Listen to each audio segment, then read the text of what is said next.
कुछ अहम बातचीत, कुछ बड़े सवाल। विकसित यूपी बैठक झांसी जल्द आ रहा है। अखिलेश यादव के वो बागी विधायक जिन्होंने राज्यसभा में उन्हें धोखा दिया, क्या अखिलेश यादव उनसे बदला ले पाएंगे? ऐसी एक विधायक है जो 3 बार से विधायक है, बड़े दबदबे वाले हैं, बीजेपी से टिकट के चक्कर में हैं क्योंकि राज्यसभा में बीजेपी का साथ दिया था और बीजेपी से जो पहली टिकट मांग रहे थे, कहा यह जा रहा है कि उनके सुर कुछ कुछ आजकल लाल की तरफ होने लगे हैं। बात कर रहे हैं हम गौरीगंज विधानसभा की। यूपी किसका में बात गौरीगंज विधानसभा के उस सीट के समीकरणों की जहां पर राकेश प्रताप सिंह, चंद्र प्रकाश मटियारी और समाजवादी पार्टी और कांग्रेस के बीच क्या चल रहा है, इसकी खूब चर्चा है। तो पहले बात करते हैं सीट पर चल क्या रहा है। इस सीट पर चल ये रहा है कि राकेश प्रताप सिंह 2022 में समाजवादी पार्टी के सिंबल पर चुनाव जीत कर आए थे, लेकिन 2023 के राज्यसभा चुनाव में उन्होंने सपा का साथ छोड़ दिया और वो चले गए बीजेपी के पाले में। साथ क्या छोड़ा, राज्यसभा के चुनाव में उन्होंने बीजेपी का साथ दिया और आगे अखिलेश यादव ने ये कहते हुए उन्हें बाहर कर दिया कि भैया मंत्री बनना है, हमारे साथ रहेंगे तो कहाँ मंत्री बनेंगे। लेकिन दिक्कत यह है कि वहां उनके ध्रुवविरोधी हैं चंद्र प्रकाश मटियारी। चर्चा खूब होती है कि दोनों बीजेपी की तरफ से शक्ति प्रदर्शन कर रहे हैं और किसी के सुर कहीं और भी मिलते नजर आ रहे हैं। इस सीट पर पहले चंद्र प्रकाश मटियारी मजबूत हुआ करते थे और अब यहाँ पर मजबूत हैं राकेश प्रताप सिंह। क्यों? क्योंकि इतिहास ही ऐसा है। यहाँ पे अगर आप देखेंगे तो 22, 17, 12 में लगातार राकेश प्रताप सिंह जीते सपा से, जबकि 7 में चंद्र प्रकाश मटियारी जीते थे और 2002 में यहाँ से नूर मोहम्मद कांग्रेस से जीते थे। अभी की स्थिति यह है कि यहाँ पर राकेश प्रताप सिंह का कहना है कि जो सर्वसुलभ है वही जीतेगा और सपा कह रही कि हम तो समीकरण के साथ हैं, समीकरण हमारे साथ है, हम ही खेल करेंगे। जनता के लिए सुलभता और जनता के लिए उपलब्धता, जनता के सुख दुख को हमेशा बांट के पारिवारिक सदस्य की तरह उनके बीच में बने रहना सबसे बड़ी प्राथमिकता होगी।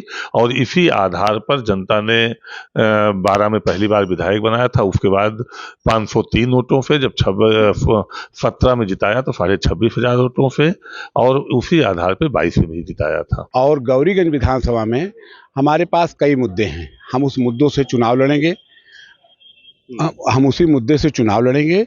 और जो राष्ट्रीय अध्यक्ष, जो हमारी समाजवादी पार्टी सरकार में जो कार्य हुआ था, हम लोग उस पब्लिक बीच में कार्य को लेके जाएंगे और हर तरह से हम लोग चुनाव जीतेंगे। वो चुनाव पार्टी का है। वो मुसाफिर खाना जो हमारी एक ब्लॉक तहसील थी, हम समाजवादी पार्टी, हमारी गौरीगंज विधानसभा चारों में सबसे मजबूत है। वो मुसाफिर खाना आ जाने से हम लोग समाजवादी पार्टी का राष्ट्रीय अध्यक्ष जिसको भी टिकट दे देंगे, हम लोग जीतेंगे। तो भैया जब बात समीकरण की हो रही, चलिए आपको समीकरण बताते हैं। इस सीट पे समीकरण जो है वो ब्राह्मणों के ऊपर बहुत निर्भर करता है। यहाँ पर 3,49,000 वोटर हैं, ब्राह्मण 72,000 हैं, क्षत्रिय 42,000 हैं, यादव 35,000 हैं, मुस्लिम 35,000 हैं, वैश्य 20,000 हैं, कोयरी 18,000 है, 16,000 कुर्मी हैं, कश्यप है 8,000, लोधी 5,000 है, प्रजापति 5,000 है। होता यह है कि मुसलमान, यादव, क्षत्रियों का वोट एकजुट होता है और साथ में कुछ ओबीसी, कुछ राकेश प्रताप के अपने वोट, वो चुनाव जीत जाते हैं। और चुनाव ठाकुर बनाम ब्राह्मण का भी होता है, तो ब्राह्मण वहां पर बीजेपी के साथ जाता रहा है। लेकिन क्या इस बार ऐसा नहीं होगा, ये जानने के लिए हमने बात की स्थानीय पत्रकारों से। लेकिन इस बार जो आम चर्चा है, जो इधर उधर से बातचीत से समझ में आ रहा है कि बहुत आसान नहीं होगा सपा के लिए। भाजपा और सपा दोनों मुख्य पार्टियों के रूप में यहाँ पर चुनाव लड़ने की संभावना है। अन्य दल जो भी आएंगे उसके बारे में मैं अभी कुछ नहीं कह सकता हूँ, लेकिन जो भाजपा और सपा के बीच की ही लड़ाई अभी तक मानी जा रही है और इसमें बहुत ही कांटे की टक्कर दिखाई पड़ेगी। और निश्चित है कि 3 बार के यहाँ जो विधायक हैं राकेश जी, भले ही भाजपा में हो, उन्हें इग्नोर नहीं किया जा सकता है। फिलहाल यहाँ भाजपा ने भी ढेर सारे काम किए हैं। दीदी स्मृति ईरानी का भी बहुत बड़ा योगदान है। आज जो भी यहाँ को दिखाई पड़ रहा है वो स्मृति ईरानी का ही योगदान है। लेकिन राकेश सिंह को इग्नोर करके हम कोई चीज़ नहीं दे सकते। राकेश सिंह की सबसे बड़ी जो खासियत है विधायक जी की, पहली बात तो वो हमेशा यहाँ उपलब्ध रहते हैं, लोगों के बीच में अपना वो शुरू से लेके आज तक अपना जो तालमेल है वो बना के बैठते हैं। इसलिए राकेश सिंह को इग्नोर करके हम नहीं कर सकते। स्थानीय पत्रकारों का कहना है कि राकेश प्रताप के जाने से सपा को झटका तो बहुत लगा है, क्योंकि वो एक मजबूत प्रत्याशी है।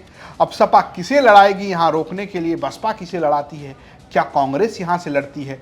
चर्चाएं बहुत हैं, नाम बहुत सारे हैं।